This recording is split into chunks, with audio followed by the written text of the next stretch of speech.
Hello everyone! I know we're in the middle of covering the Bobby Fischer series and the Beale Chess Festival, so it might be odd to add a game from yet another tournament into the schedule, but I thought it was important to cover this one. It's a game from round 3 of the Danzhou International Grandmaster Tournament that's being played from 27th of July to 3rd of August. It's being played in Danzhou on the South China Sea Island province of Hainan, and it's an 8-player single round robin where the prize fund is $60,000 and $20,000 goes to the winner of the tournament. Here we have a game between Vidit Gujrathi and Sam Shankland. Sam Shankland, he won the US Chess Championship, so he's the reigning US champion, and it's interesting that so far in 2018 he did not lose a single game, and he has been undefeated for the previous 62 games, so quite a nice unbeaten streak. And he faces Vidit Gujrathi, who is India's third highest rated grandmaster and the fourth grandmaster from India to ever cross the 2700 rating. The only higher rated chess players in India aside from Gujarati are Vishwanathan Anand, who is the highest rated, and Pentala Hari Krishna. So without further ado, let's check out this game. We even do have a photo of the game. There you have it. It's only 2 moves have been played. It's taken from kipai.org.cn, so feel free to check it out if you feel like it. So that's the photo. Let's check out the game.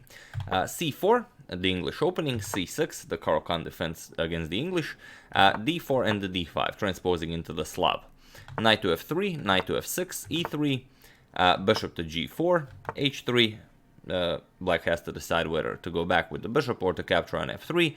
We have captures, and now E6. So here you can see Shankland got rid of his light square bishop. He put all of his pawns on light squares, and now his dark square bishop will be able to cruise along, in between them.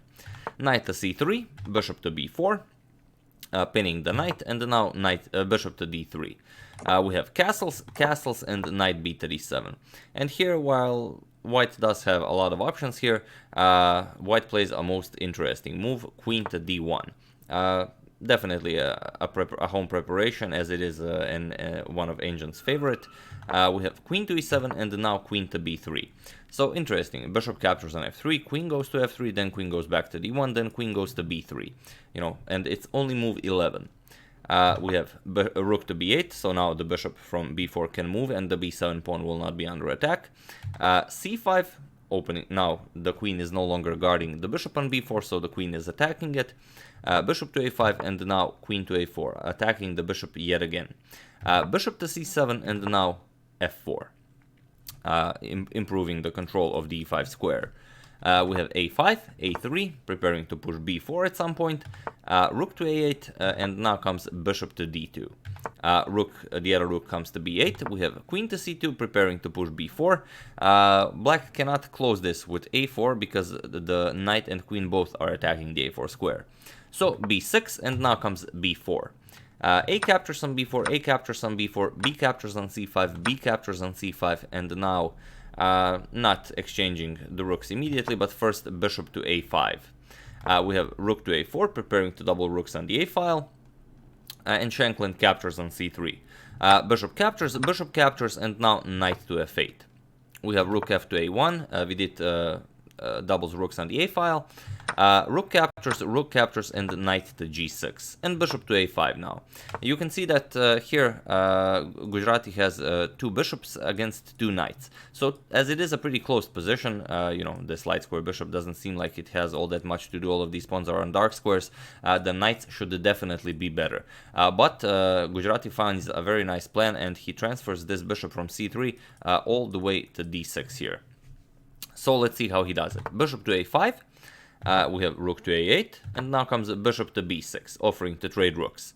Queen B7, we have queen to A2, now forcing a rook trade, or otherwise rook to A7 will be coming. Rook captures, queen captures, and knight to E7 now.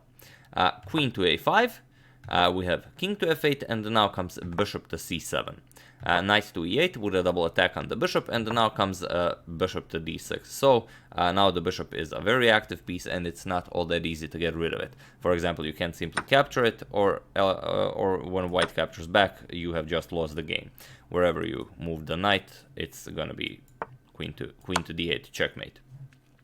So after bishop to d6, we have f5, making some breathing space for the queen, and also not allowing this bishop on d3 to target the h7 pawn.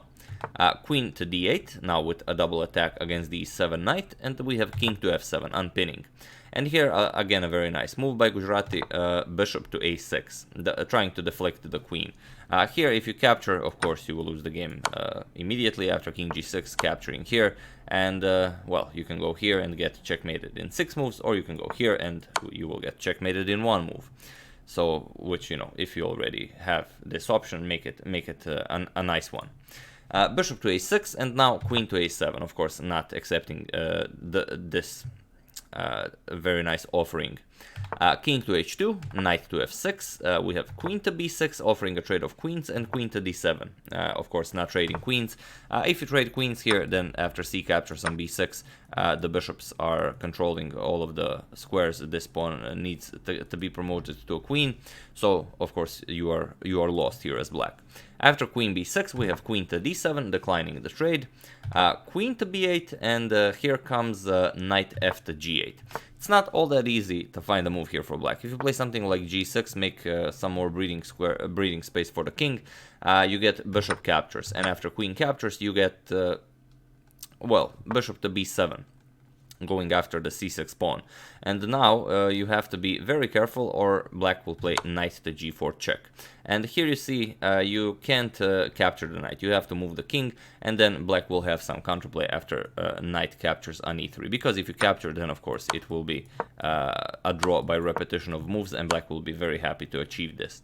But of course it doesn't work, as you don't have to play bishop to b7, and of course you don't have to capture the knight. But you know, and no point in doing it if you know, you're not sure about it. So knight f to g8, we have king to g1, and now queen to e8, offering a trade of queens, but here it would actually suit black. Queen to a7, now again pinning the e7 knight. We have queen to d8, and now bishop to b7, threatening to capture the c6 pawn, as the knight here would be pinned. King g6, unpinning, and now queen to a6. Again with a double attack against the c6 pawn. Queen to e8, defending the c6 pawn, and now king to f1. We have h6, queen to b6, king to h7, and now queen comes to c7. White slowly but surely improves the position of his pieces. King back to g6, king to e1, king to h5, and now comes bishop to a6. We have king to g6, and now you either have to be satisfied with a repetition of moves, or you have to push for the win here. And Gujrathi goes for it. He plays g4. And here you probably want to play something like f captures, h captures, bring the king over to f7, and allow white to simply keep on improving on his position. And Shankland knows that Gujrathi is much better here, so he doesn't go for this. He plays queen to a8, which seems like a terrible blunder, but it's the only hope for black, it seems, as he has to give up some material in order to perhaps you know, be able to draw this game by checking the white king and repeating moves. So let's see what happened here. Bishop captures, knight captures, queen captures, and now of course the e6 pawn is undefended, so queen captures on e6 with check. We have king moves, and now queen captures on f7 with check. King moves, now a slight repetition of moves, queen f8 check, king moves, queen f5 check, king moves, and now comes g5. So to push, you have to allow black to give some checks. Queen a1 check, king f2, queen to b2 check, king f3, and now queen to c1. You do have to allow white a move. Here, pretty much any move will be sufficient for white. Gujrathi goes for g6, now threatening a queen to f8, or queen to c8 checkmate, doesn't really matter. We have queen to f1 check, king moves, queen to g2 check, king moves, queen to e2 check, and now queen to g4. Of course, black is down material, he cannot afford to trade queens, but at least he prevented checkmate as the queen had to block.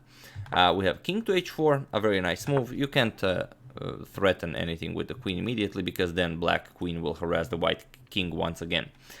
So first king to h4, getting the king to a nice dark square, queen to a8, and now queen to d7.